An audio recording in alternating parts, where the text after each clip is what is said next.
Action.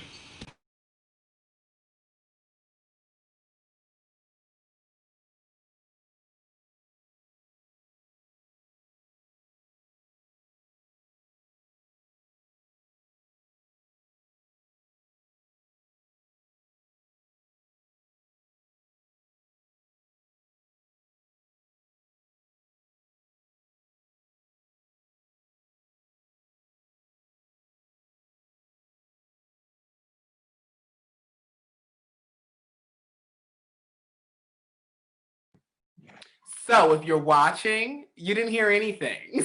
So I'm your host, Eddie Jarrell Jones, with an X on the end. Some of you may know me by Milan Garcon. It depends on where you met me and how long you know me.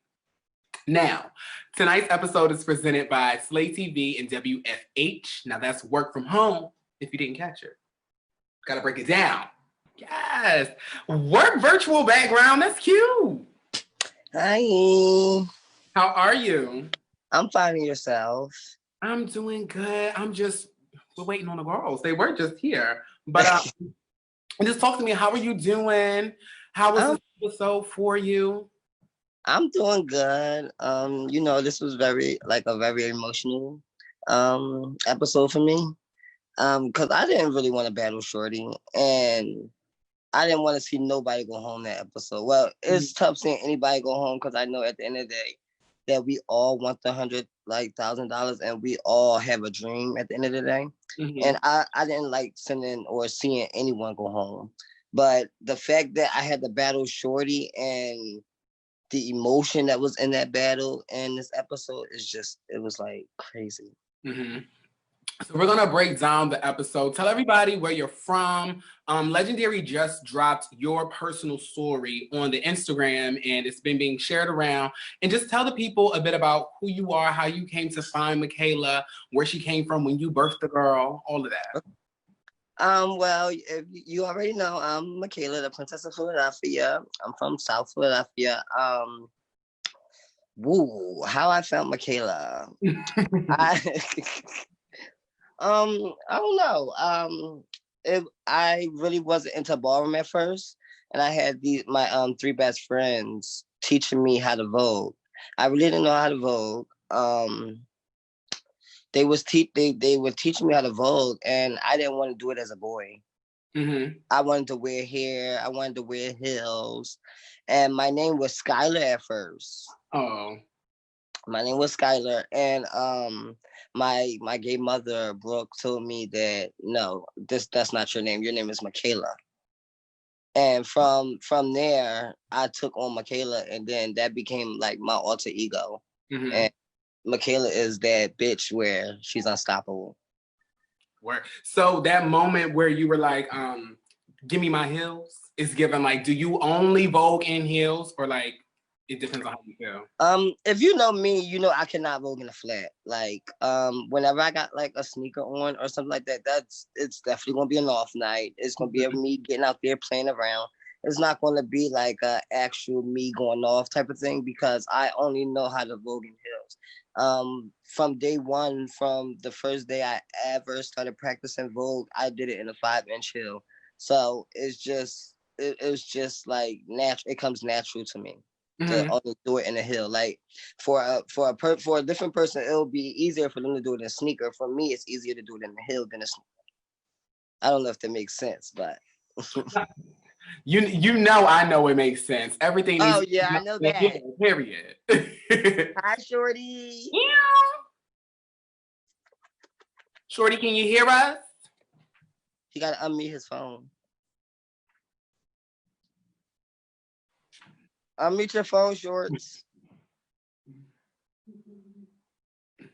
Babe, unmute your phone. I don't know what's the T. Hold on. We can hear you now.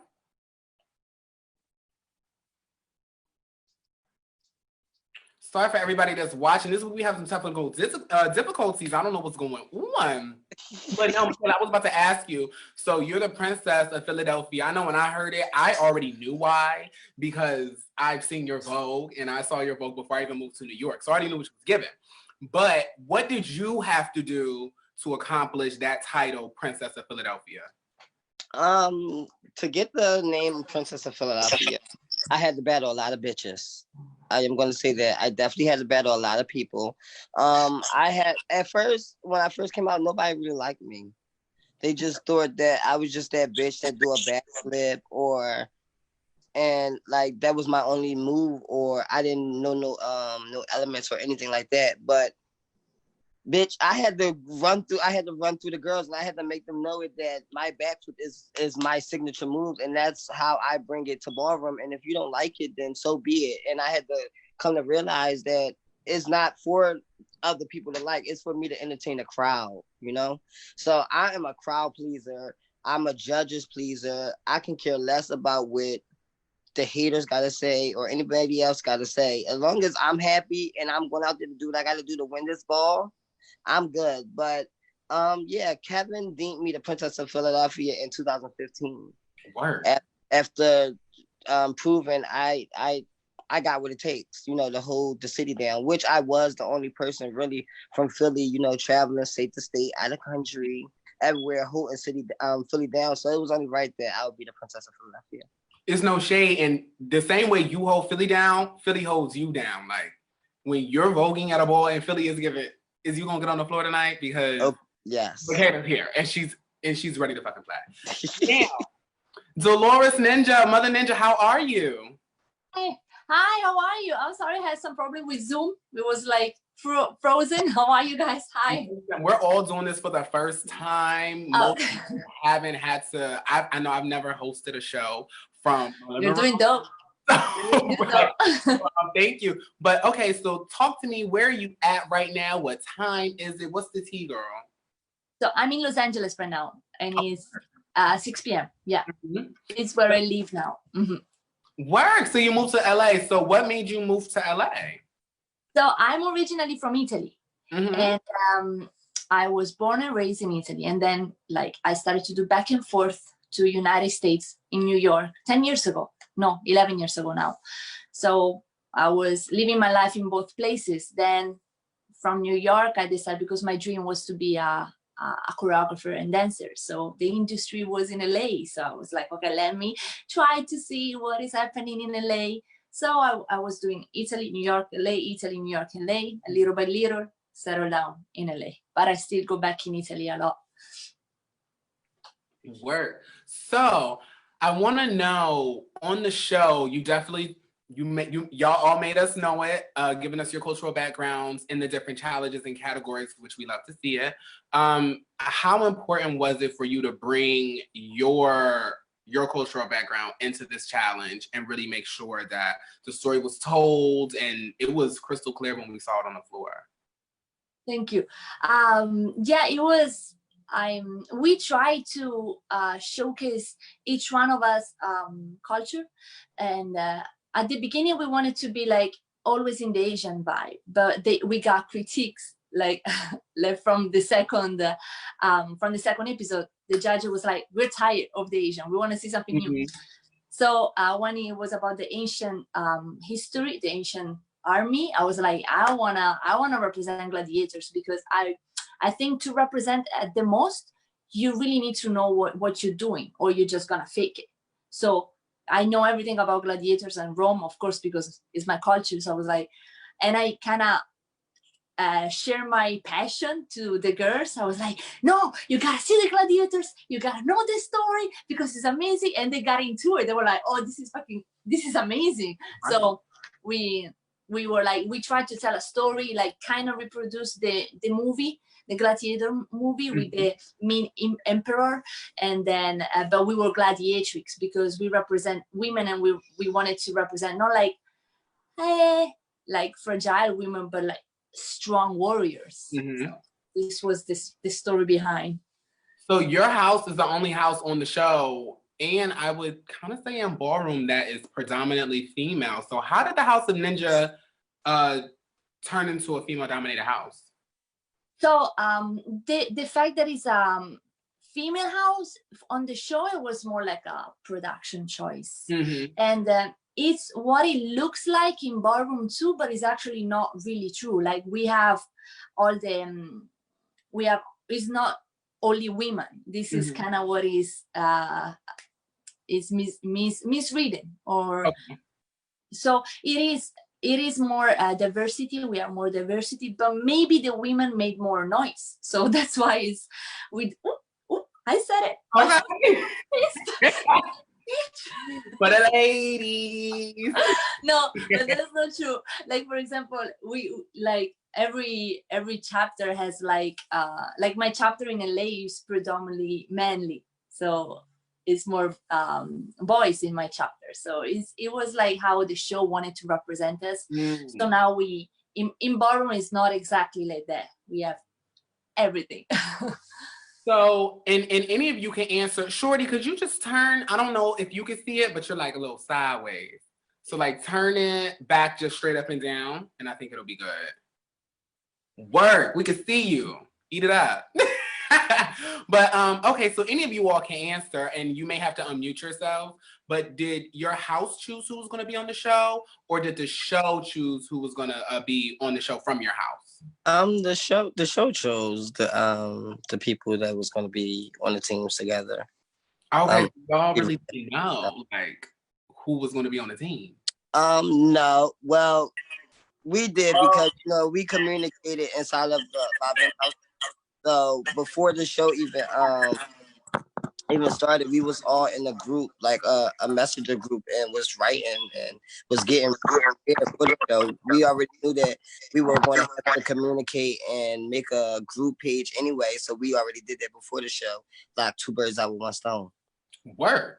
I know that's right. What about you, Shorty? Well, technically me, I was like kind of like a dead ass last minute thing.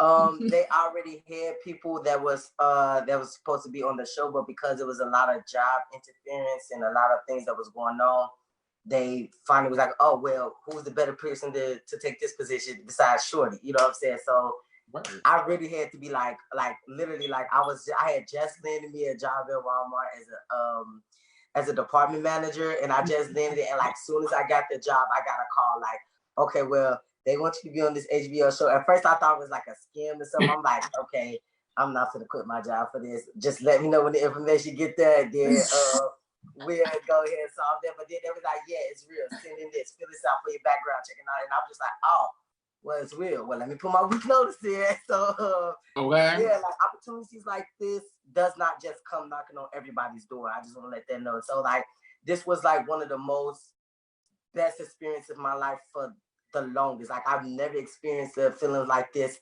ever. Like so this had to be like, yeah, on top of top. That's everything. Normally when it happens, like I know in life a lot of times you can see a lot of downs, or it could just be like at a standstill. But for some reason, once the storm passes and you start getting like the blessings and the good news, it seems to all come at once. And then it's like, oh shit, I just got my new job. HBO want me to be on the show. So that's over. And I know I'm glad that I was able to see you on the show. But it was so happy. Okay, a lot of people were very excited to see you on the show, and you were kind of like the heartthrob sweetheart of the season. So how was that, knowing that you made like the right decision, like by, because some people would be like, no, I need to keep my job because you don't know what's going on after this, and now, you chose the right T because that's how they work right now. So how does that feel, like knowing that you made the right decision? Well, like since I was like literally coming out the womb, like I knew I was a dancer. I knew I wanted to dance. I knew that was something that I always wanted to do. And like growing up, me and my oldest brother, we used to watch those movies like Bring It On, Honey, So You Think You Can Dance, all that. And we used to always dream like if I ever get a chance to be on this show, I would fuck it up. So when that opportunity came to me, it was like, no, I'm not going to pay it. I'm not going to share it. Like this is like really like can be the beginning of my career and what I wanted and everything like that. So like, also when it comes down to the show, like I like to deem myself as like the overall baby boy. Because like my personality, I've always been the sweetheart. Like I don't let too much things like piss me off. Like too many things can't get under my skin. Like it's so much light in this world. Life is too short for people just to be having attitudes and stuff like that and be mean and all of that. So I just like, even if I see somebody down, I'm literally the light of the party. I like to see that light shine for everybody because I know everybody has that. So when it comes down with it, it's just like, yeah, my personality. Yeah, I want to see you smile too. Yeah, I want to see you turn up too. Yeah, I want to see. So it was just like in my personality. I think I get it from my mother because me and her both are Leos. But yeah, like that was just been me since day one. That's over. You definitely let it shine through the show. Makeda, were you gonna say something? No, but I was just gonna say that Shorty showed me that a couple times throughout the show. It was a couple times where I had to say Shorty. When I say Bible, I'm serious. I'm dead serious. Yes. So back up. But when I'm not, when you see me just acting like I'm mean, and then I start smiling something like that, he knows we gonna go outside. We gonna go smoke. We gonna go do something. Okay. But that's my little fave. Word. So Shorty, I'm still on you. Shorty, Law had an overcrush on you the whole season. He made it known. I want to know, what's the tea? Like, are you single? Are you talking to somebody? Are you talking to Law? I need to know. Break it down. Break it down. I just thought Law was just like literally just crushing on me. I thought it was just that. But I will to say it's complicated, but it's getting there. You know, it's a little complicated, but it's working out perfectly fine. So technically, your boy is not on the market. Okay, word. We love that. Happy people making people happy. We love that. Happy Word. people.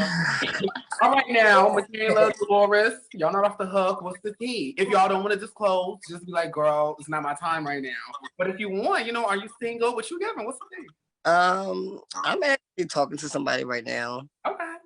But I'm actually focused on my career at the same time. So I have time, but I don't have time. Exactly. And keep it that way. It's no shade. They will be here. And as you move up in levels, you want to find them on those levels. And it's no shade. It's no. What about you, Dolores? What happened? Okay. You see me? Yeah. Yep. I keep everything super secret because of superstitious. So I never say nothing. I keep it like separate. Like if there is someone or not there is someone, I just don't say it because you don't know energy of people's energy. So I just want to like showcase my career, myself, my career. And I'm, as Michaela say, focus on my career always, and myself first. And then if I'm happy, I can make that person happy. So can I just say something? Can I say something? Yeah. Sister, I'm gagging. You live in LA now. Baby, I call you. We hang out. You didn't know? No, I did not know that. I will be in LA this weekend. So what's up? Oh, that's dope. Okay, let's organize it. Let's do it. Yes, I will definitely be inviting you. That's amazing. Shorty, where are you calling us from? Where are you calling in from? I'm calling you from the down dirty low Chicago, Illinois, baby. 290. Okay. Were you at the balls in Detroit? I did not go. I How actually do you feel about it being balls right now in the midst of like COVID kind of still being like definitely still a thing. I'm not even gonna say kind of, but as far as everything that's going on right now in the world, it's just one of the things on the plate. So like, how do you all feel about balls that are going on right now in the midst of everything that's going on?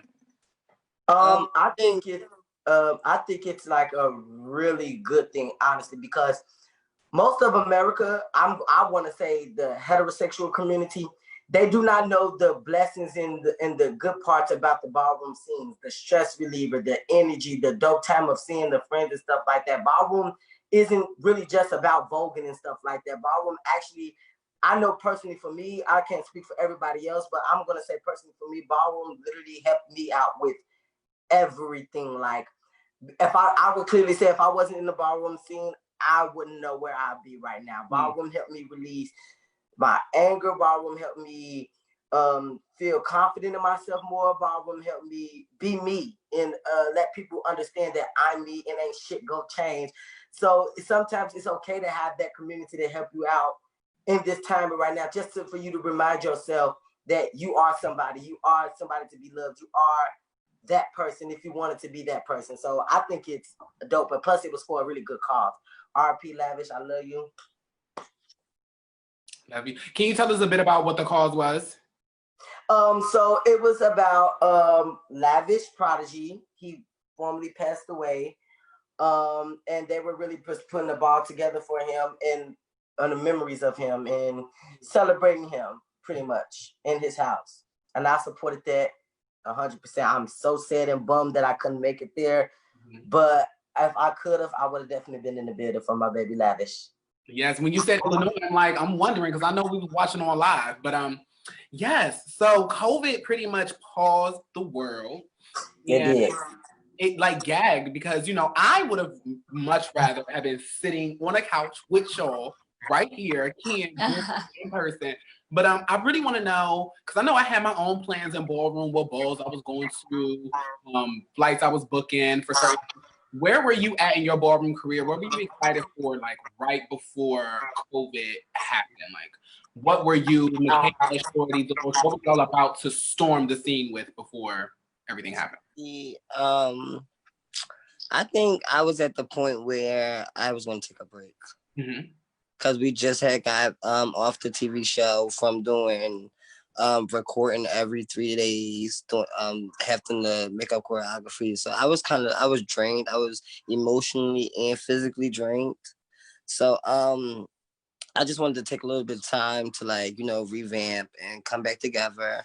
And I mean, I was going to pop out at the balls, but I wasn't going to walk. I don't think I'm going to walk for a little bit of time now because now that being as not just me, but all of us that's on Legendary, I think it's time to really strategize which balls that you do walk.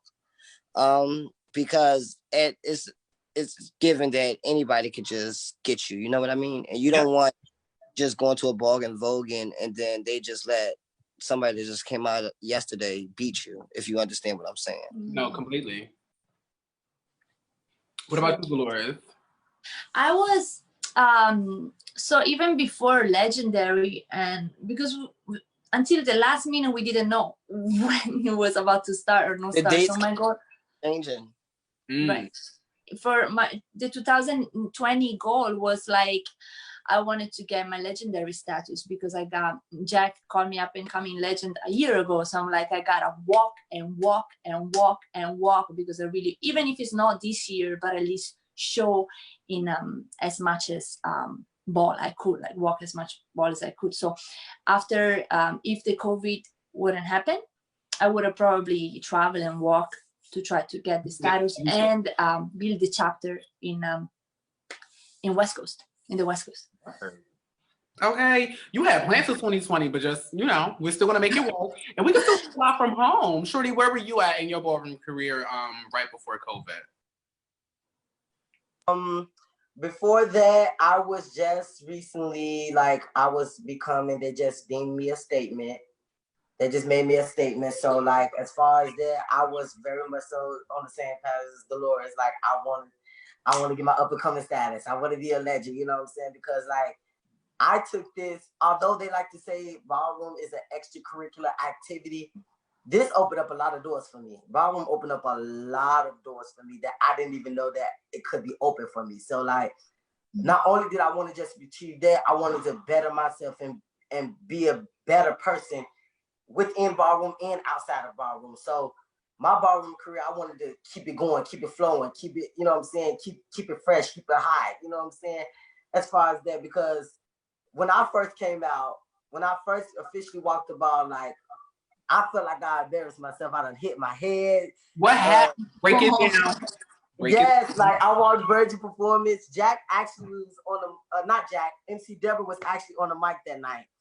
And she rubbed my head. It was a big thing and it went viral, but they was just like, who is that little boy that is just vocal like that? And then since that day of that ball, I've been winning consistently.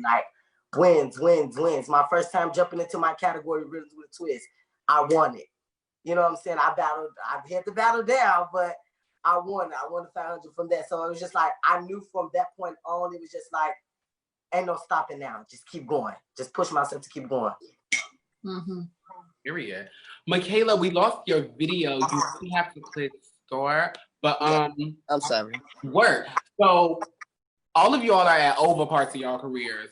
in ballroom. What I want to know, the show is legendary. This show, this exact episode was about, legends aren't forgotten. So who are your favorite legends in your category? So for me, for female figure, I have a couple. Mm-hmm. Shadera always been one of my favorites. My mom, Erica King, has always been my top favorite. Naomi's been my favorite too. Mm-hmm. I'm not here and say she wasn't. She always been my favorite. Katrina, Skittles. I love me some Skittles. Yeah. It's just like the legendary film queens I love Yolanda. It's just like the dramatic girls, I love them. The Ashleys. It's just So how was it having Naomi literally give you critiques right then and there, like on the floor? Because in ballroom, it just gave what it gave, and then yeah. But how was it like hearing from her, with her being like one of your favorite iconic and legendary performers? Some was okay. I'm gonna be real. Break it down. So I felt as though that I don't know why I felt as though this, but I just felt like Naomi always had something bad to say about me. Like even when she tried to find the good and what she had to say about what I was doing on the show, she still found a way to find like the bad in it too, and she made sure that she made it be known. If you get what I'm saying. Mm-hmm. Mm-hmm. I don't know. I mean, some of the stuff she was saying was definitely true, but come on, girl. You woke it up. Thank you. This season. I definitely will say everything that I've seen on the show, it's like, at a ball, a category, it's ups and down moments in the energy, and it'd be like one moment, like you be all the way into a category and it kind of dies down. You may see what your house is doing. But on this show, it's like the level that everybody's bringing it on. It's just like a constant, oh my God, this is happening. So just everything you did was over. Thank you so much. Shorty, what about you? Who are your favorite legends in your category?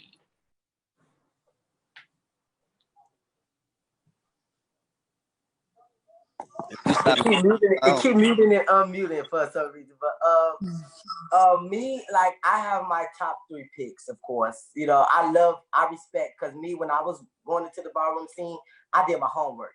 Mm-hmm. I studied my category. I've seen who was the top of the category, who the legends are. And the legends that stood out to me in my category was 3. It would have to be Champ. It would have to be Lil Ant. I think he's still a Balenciaga. Mm-hmm. He's still an Aga, right? Yes, Lil Ant, Aga. And then it would have to be Indigo. Those 3 has definitely dominated the Realness with a Twist category for years. So because it's probably a lot of people on this live right now that just watched the show, really don't and haven't experienced ballroom. So break down Realness with a Twist, because I love that guy. So Realness with a Twist, I would like to mainly look at it as if, just for easier terms, as the boy category. Mm-hmm. Now, Realness with a Twist pretty much is the reason why the realness part is in there first, because you need to walk realness in your perspective category. Now, there are 5 perspective categories. You have executives, you have schoolboy, you have pretty boy, you have thug. Wait, it's only 4. Yeah, so executive, schoolboy, pretty boy, and thug. Mm-hmm. So there's only 4 realness categories. And then the twist is supposed to be the gag factor. So you're supposed to be able to, still sell your boy, but then when it comes down to twist, still get in that moment and give him your little, you know what I'm saying? But at the same time, still be that, the boy about these are the men that could bend their wrists. You said what? These are the men that could bend their wrists. Exactly. So it's pretty much it. But the way I was taught and the way I was raised growing up about the Realness with a Twist category, in order for you to be respected as a twister, you must walk your realness perspective category. You must be able to, because you can twist all day long. Mm-hmm. You know what I'm saying? If you twist, you can go over there to the Vogue Film Land. But I consider all the twisters, all the real twisters walk realness. That's how I look at it. And they walk it at not necessarily at the same ball all the time, but they're walking both at the same time. Yeah. I know sometimes you need to take a break from either or. you know, doing the ball sometimes can be expensive for certain people and this, that, and the third.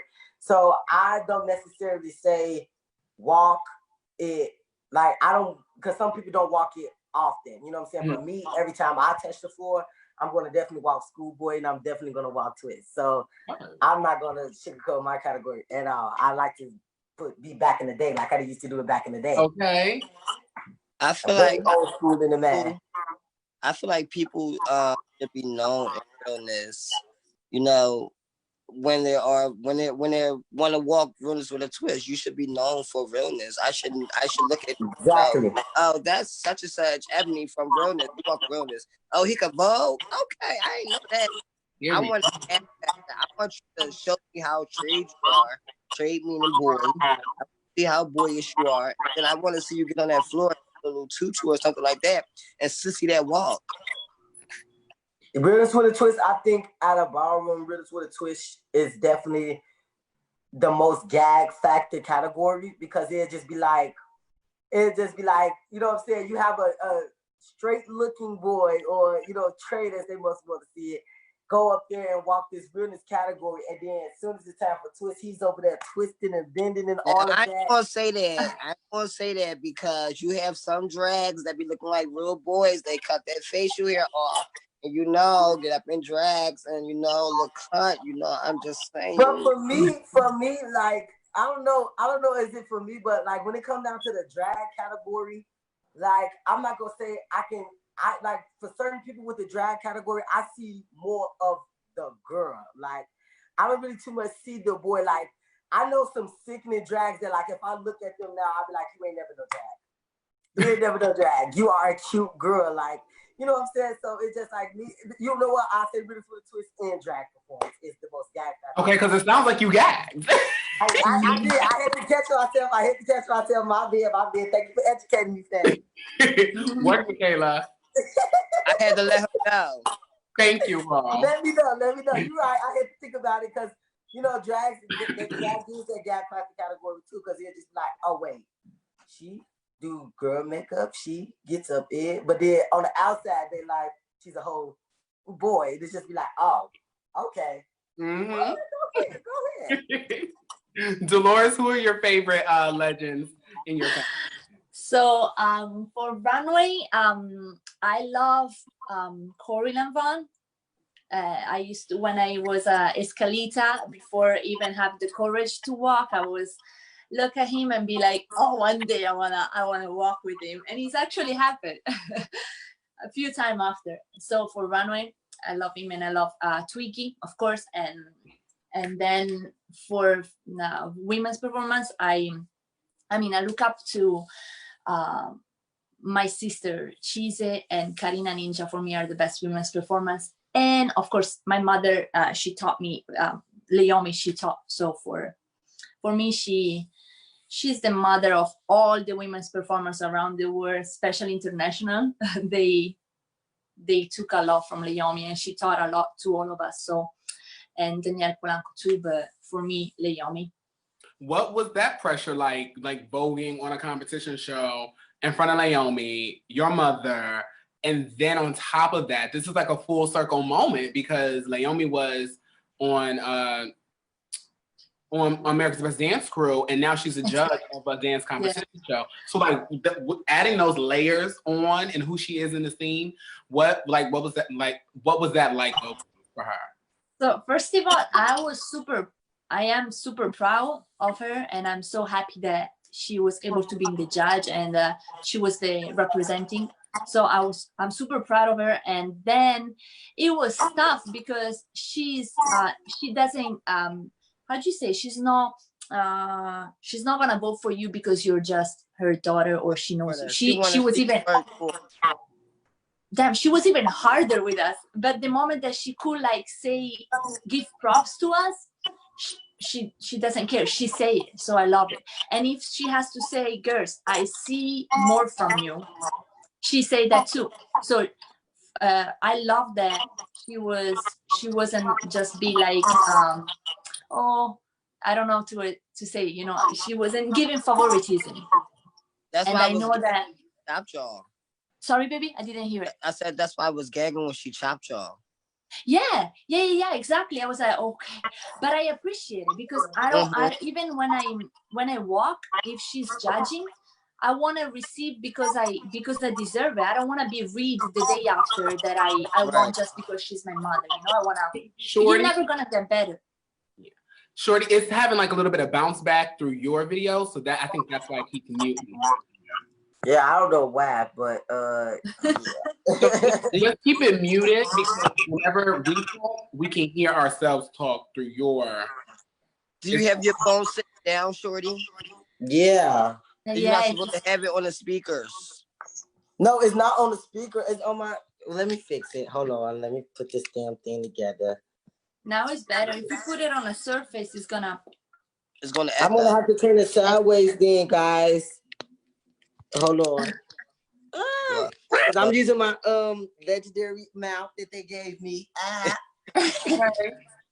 Right from my legendary have mouth. your up and down so we can see you. Let me see. Is this better? Yeah, but just turn it. That's perfect. Let me do it like this. Yo. Good. Yeah, here we go. So when she top shoes Dolores, I gag too because you know Naomi goes up for the House of Ninja. But do you feel like you all as a house prepare for that category? Because I know that's not a category that a lot of people walk and that a lot of people are skilled in per se. So like how was it getting ready for that challenge, choosing who's gonna walk that category and then like preparing for it? But wait, which category are you talking that she chapas? The mummies, the old way. Oh, the old way. Yeah, yes. Oh, so yeah, she said if I heard, I was watching the video, so I didn't know because I was behind backstage. But I seen the episode. She said you're not allowed to do splits in old way. And Satva, she's new way. She's a new way girl. So none of us ever walk old way. So I didn't even see she was splitting. I gotta go back in the tape. So probably she was she definitely did the split. And I mean, if Leomi, it's not that one judge count more than the others because yes, if it's your mother, it's gonna affect you more, but I respect every judge, but the fact that she knows and she saw that, we probably deserve that. Umi was also the only judge that was from the scene, so you know her critiques are weighted a bit more authentically and just absolutely, yeah, absolutely. But for her respect because she was the only really judge from ballroom. That's why I really oh my gosh, love her, but yeah. She was the only ballroom up there. I didn't see that she was coming. Like she was maybe after. I mean, I can say it, but I didn't see the comments watching them. I think it was more to push you because she knows how much you can do. I know that. I know she didn't mean no harm out of it, but I just felt like she was just attacking me. I don't know why, but it's water under the bridge, I guess. But I do respect her for being the only icon on that panel and knowing what we were supposed to go out there and be given. Just like when they were calling for the 3 blind mice category, she wanted the people to know that it wasn't literally calling for 3 blind mice. Like 3 blind mice means 3 people at one time, which we all know because we're in ballroom, which the other just didn't know. They just knew that the category was called for 3 blind mice. They thought they just wanted to see all mice running across the stage. Mouse, exactly. Don't take the category literally, and you know that's the problem with ballroom now. People take the category too literal. Yeah. Like when you at home reading a category and it say bring it inspired by the Cat in the Hat, you're not gonna go out and just go get a Cat in the Hat costume and just bring a Cat in the Hat costume. No, you're gonna go out the box. I'm gonna bring like the 2 little kids. Not thing one thing two kids. I'm gonna try to think of kids nobody else is gonna think of because everybody else is gonna come as the Cat in the Hat or thing 1 and thing 2. No, I'm gonna come out as the kids. Yeah, and that's the thing that I like about ballroom too. You get to be able to be. I'm sorry. Go ahead, Faye. No, go ahead. No, I was saying like that's the kind of thing that I like about ballroom. Like you get to be creative, you get to think outside of the box. You know what I'm saying? You don't have to be literally like what the category said. You can design it in your own way, in your own creativity. You know what I'm saying? So that's another reason why I live for ballroom.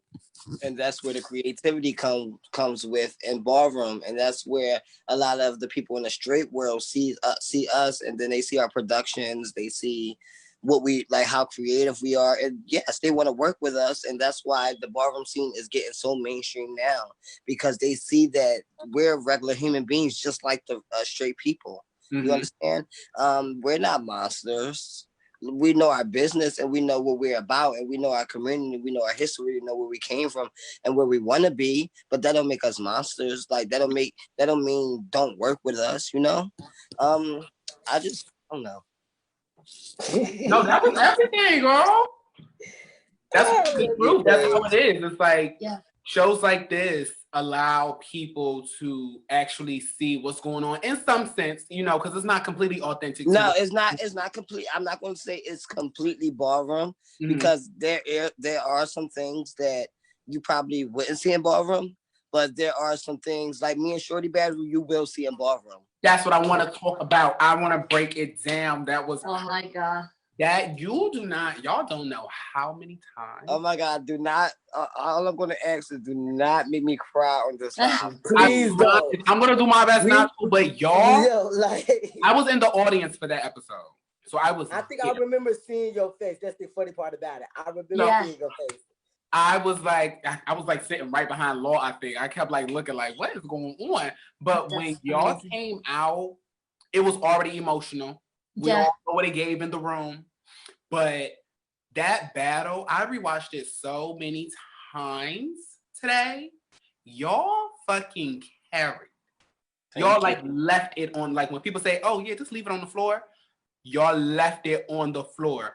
Just take me through the battle. Take me through the mindset. One thing I always wanted to know, do you know, like did you know that Erica was going to choose you? Did you know that you were going to have to walk that last battle, Shorty, like before, like just in case we have to vote for our lives, I'll do it? Or like, how does that happen? Yeah, so I think that, well, I'm not going to speak for everybody, but our house definitely prepared for that. You know what I'm saying? We already said that if we were ever going to be in the bottom two, the first person that's going to be out to battle is me. So honestly, in my personal opinion, I truly don't feel like that I should have been battling Makeda that night. I'm not going to say that the Ebonies deserve to be at the bottom, but the way they was telling us about the scores and the way they was letting us know about what things was going on, the Lavins didn't get chopped. They never got chopped for Owe. I don't think we should have been in the bottom this week. So they should have never been at the bottom. It should have been, you know, I know we got chopped and I think the Ninjas got chopped. The only thing is their routine was strong, so they must have had all 10s across the board for their all house productions for the beat us. So which probably they probably gave us low scores on our house production. Yeah. Which made bottom, which I didn't mind because I already knew that I would have to go out there to battle. But what made it really emotional is I know what Shorty been through. I know what Shorty been through. I know that like I said when we first got on the call, that I know everybody what it took for everybody to get to the point that they was at. I know that everybody wanted the $100,000. I know that everybody in that moment wanted that dream. And for me to sit there and have to take it away from somebody really hurt it. Oh my God. And it wasn't just like voguing at a regular ball, because we already knew what the grand prize was. We knew what the we had more weeks to come. It wasn't even one of our times to go home. We didn't want to go home, and you seen that in that battle, and that's why it was like so emotional, you know. And then like before the show, like me and Michaela, we knew who each other was, but we didn't know each other. You know what I'm saying? And when we both found out that me and each other was both going to be there, me and Michaela, I'm not gonna say every night, but almost every other night we went downstairs, we smoked, we talked, we even had our personal one-on-ones together, you know what I'm saying? So I actually genuinely built a bond with Michaela there, you know what I'm saying? And just like she stated, like I knew what was at stake. I knew it was $100,000 at stake. I didn't want to take that from her, and she didn't want to take that from me. So it was just almost as if like, damn, I have to take something away from a friend. And it was just like, it really like, it touched me even. Stop. Okay. Give myself 2 seconds. 1, 2. Okay. So yeah, like Michaela, like she really like did something to me, like, you know what I'm saying? Like looking at her, you know what I'm saying, emotional like that and knowing what it was giving, you know what I'm saying? Because when we were backstage and we saw that Mother Erica was still on stage and Mother Isla was on stage, me and Michaela kind of gave each other the side eye, and then we just put our head down for the rest of the night. We put our head down, and then when we got out there, it was just like, oh my God, why are we here? Why are we here? Even after that, we went back to our hotels and we just smoked all night. We chatted, we cried all night because like that was like one of I didn't want to leave. I'm sorry. That was one of my questions because, you know, in ballroom, you know, a lot of times good sportsmanship is really praised in ballroom, which is like, I love that. You know, normally people hugging after they win or lose a battle, that's pretty regular. But I saw that y'all hugged before and after. So that's what I was going to ask. But you're making it very clear, you know, you all really created a really dope and genuine. When Shorty came to me in the beginning of the battle, that made me start crying even harder because I felt it. It's just like his energy.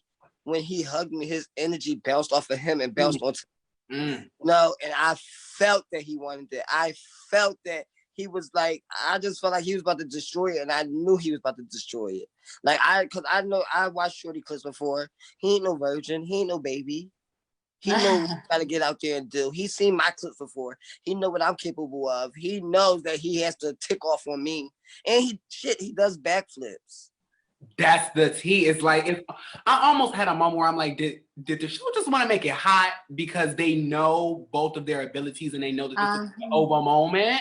Because it wasn't making a lot of sense to me because I would have placed a few other houses in the bottom, definitely before the live ends, and no shade before the Ebonies. There's no shade.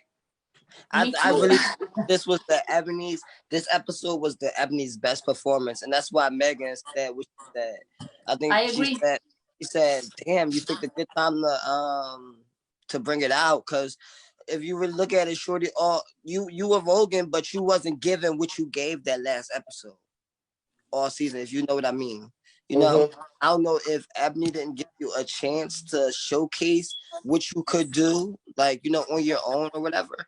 But that episode 5, y'all fucked that up. I'm sorry. Like, that was your best performance. Your best performance. And to see y'all at the bottom of that performance was just like gagging. But we already knew why y'all was in the bottom because y'all got chopped for Oway. And then, yeah. So it was just gagging. I would have rather battled anybody else out of Ebony. I promise you, Shorty. I probably wouldn't have. I would have still cried because I was in the bottom, but I wouldn't have cried or went as hard as I did for you. For any. That's the same thing I was saying. Like, I would have been comfortable. Like, I'm not even gonna lie. I'm being 100% real. Like, if it was anybody else that I had to battle, there's no shade. I would have gave you Shady T's boots. I would have gave, don't hug me, don't touch me, let's get it. It's $100,000 at laugh. But Michaela is different. It was just different. Like, she really became my fave. Like, she really became somebody that I can trust, somebody that I can talk to. Husband. You said what? You wanted to be my gay husband. Yes, I wanted her to be my gay wife at first. I wanted her to be my, but she's like, no, that is not appropriate. And I'm just like, okay, I got it. Babe. She's like, perfect. Wow. So, yeah, I did her my fave. But yeah, it was just like, yeah, it's almost as if like when you're going to the park and you're with your friend. As a child, you know how when you go to the park and you're with your friend as a child, and then it's time for somebody to go home. And the other friend can still stay at the park, but you have to go home because of it was almost in that feeling, you know what I'm saying? And plus, like, yeah, like Michaela said, I didn't want to take anything from her. I don't want to take anything from Michaela. Is really a sweet person. I was still crying, like I was still sad. It was still, I was still heartbroken. Like, bitch, my friend is not here anymore. Yes. Like, after tomorrow, I know that he's going home. And I know that I just took his dreams away from him. Mm-hmm. But the crazy thing is, guess what, Shorty? I just want to tell you this. I did not take your dreams away from you, baby. I know you didn't, baby. You let it be known. You let them know who you was on that show. And I want you to know that you're definitely going to be booked after this show. I promise you that your dreams are just getting started. Thank you. It didn't end right there off that stage on episode 5. It just begun. Thank you. Thank you. So I appreciate that. Wrong with it. Okay. I appreciate it. Thank you. Love you. Fave, you know I love me some you. Girl, you gonna make me cry again. Y'all so cute. Y'all already made me tear up already. It's over. Just stop it. Just stop it. But before we go, it's a sentimental topic. Like I just like every time, like it would not be a time where I watch that episode and I won't get in my feelings about it. Like I wouldn't like that episode. Like I like everybody said that was one of my favorite productions from the Ebony South ever. I think it's the best episode so far. I agree. It's no. And I know for a fact that like I had a friend that like I felt like I finally had a friend that finally understood my passion and understood what I wanted to do, where I wanted to become, and the goals that I was trying to get to do it. And I felt that from Michaela. No, I'm being real. Like I felt that from you, and not only just from that battle, but being around you. Like we used to, you know what I'm saying? Every time we used to eat together, we used to be, if we weren't together, we was right a table next from each other, still talking, still chatting. When it's time to get makeup done, we used to still go and get our makeup. Come on, Shorty. The ball started. They can't find us because we outside smoking under the tent. Yeah. They steady looking for me and Michaela, but we outside on the side with things smoking and shit. Like it was just, yeah. I will always. You have a special place in my heart, Michaela. You will always have a special place in my heart. It's so cute. So since I love that we're ending on this light note, just before we go, because we did get started a few minutes late, I want to go around and give you all a chance to tell people what you have coming up, where people can follow you, where they can see you do your thing. I know y'all have been performing and doing everything virtually from home. So, make sure everybody's following you so that they know what they can see and where they can see it. So I want everybody to follow me on Instagram. It's Shorty with 2 Y's _ Benz with 2 Z's. So that's SHORTYY _ BANDZZ. Follow me on Instagram. I want you guys to know that just like it was said, it's not the end of me. I have a booking in LA this weekend. Catch me on Hulu. What? Come on, my baby. Gonna see it. Catch me on Hulu very soon. I'm also just, trying to get booked and do what I want to do. That's all. That's heard it here. If anything come across me, if anything come across me that I got you. Yeah, I do. I will. We stay in touch anyway, so yeah. Dolores, what you got coming up? Where can the people follow you? On Instagram, Dolores Ninja, just Dolores Ninja. And tomorrow I teach for Reach LA. It's a LGBTQ center here in LA, a runway class. If you want to tune in and support, and that's it. Keep follow all the, support the kids in Legendary. Mm-hmm. No matter if they go or if they stay on the show, because even if it's a show, we still barb. Okay, hear you. And Michaela, where can they follow you? What you got coming up? It's connecting back, I guess. Just unmute yourself. Dave, unmute yourself. You hear me? Yeah. I'm so. Oh my God, Dave. Unmute yourself one more time. I'm sorry. Somebody ignorant had called my phone when they know I'm doing a Slay TV interview. But tell the girls where they can find you, follow you, and what you got coming up for us. Okay, well, you can find me on Instagram, KAY _ BAE0901. That's IG. And on Facebook, you already know KAY Jones. I have a lot coming up. I have San Francisco Ballroom Pride. I just did Billboard Pride Prom. And I got 2 more that I can't talk about right now, but they're big, like big things. So Yes. be on the lookout for the Princess of Philadelphia, because baby, I'm coming to TVs near you again and again and again and again and again. And again and again and a Thank You fucking deserve it. Thank y'all so much. This was Thank you. such a fun episode. Every episode gets more fun. And I want to personally thank you for having me on here. I appreciate it. No, thank you. Me You're too. awesome. Thank you for having me on here. This was actually one of our first little interviews I've done since Legendary. Well, we gonna do some more. And yeah, there'll be more to come, but my first will always be my best. So thank you so much for having me. Nice. Yes, I'm working on something I can't really talk about too much too, but I will be reaching out to all of you all really soon. So it's gonna be a lot of fun. We got a lot of good things coming. So I'll be hitting you up for some runway practice. Please. Because since Legendary, I've been in love with the runway. They really made one real quick. They really showed a lot of runway on the show, which I didn't expect. They're really showing a lot of different categories. And Sis, when I tell you, they made us break out of our elements. They really brought us out of our elements. When I tell you, it was people on there, like Dolores said, there were people on there walking categories that they didn't have no business walking. I've never walked the runway category in my life. Safa is a new way girl. They put her out there for old way. Okay. You know, so it's just like different things that different people had to walk in order to get through. But it didn't push everybody. That's what pushed everybody. And it was a learning experience, and it was a very humbling experience, and it was a very good experience, and it was a loving experience. It was an emotional experience. So y'all just made it real hard for all of my guests that are going to come on the show next week, because they got to try to top y'all, which is going to be completely different. But thank you all so much, and please thank you. Good days. Thank you so much for having us. Thank you. Bye everybody.